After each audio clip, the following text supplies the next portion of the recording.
చెప్పసఖ్యము కానటువంటి వరం,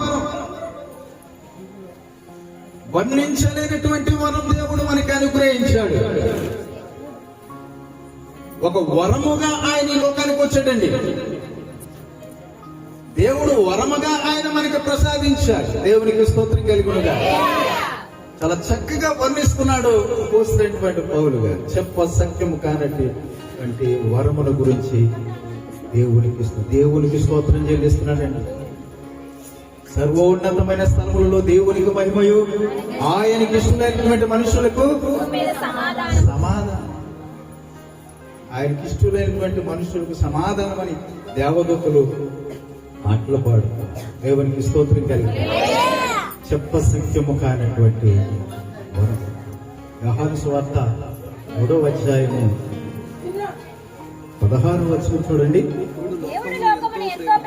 ఆ దేవుడు ఈ లోకముని ఎంతో ప్రేమించెను కాగా తన అద్వితీయ కుమారునిగా పుట్టిన వాని యందు విశ్వాసముంచు ప్రతి వాడును నశింపక నిత్య జీవం పొందినట్లు ఆయనను అనుగ్రహించెను. దేవునికి స్తోత్రం కలుగునుగాక. ఆయనను అనుగ్రహించెను. దేవుడి లోకముని ఎంతో ప్రేమించాడు. దేవుడు మనల్ని ఎంతో ప్రేమించాడండి. దేవుడి కుటుంబాన్ని ప్రేమించాడు కనుక, దేవుడు అమ్మగారిని ప్రేమించాడు కనుక ఆమెను సజీవురాలుగా ఉంచాడండి. దేవుడి కుటుంబాన్ని ప్రేమించాడు కనుక ఈ కుటుంబము ఆశీర్వదించబడింది. దేవుడి లోకాన్ని ఎంతో ప్రేమించి తన ప్రియ కుమారుని మన కోసం పంపించాడు. కాలము పరిపూర్ణమైనప్పుడు దేవుడు తన ప్రియ కుమారుని పంపేను అంటారు. గలతీలకు రాసినటువంటి పత్రికలో అపోస్తలుడైనటువంటి పౌలు గారు రాసిన కాలము పరిపూర్ణమైనప్పుడు దేవుడు తన ప్రియ కుమారుని పంపేను. గిఫ్ట్ ఆఫ్ గాడ్, దేవుడు అనుగ్రహించినటువంటి బహుమానం.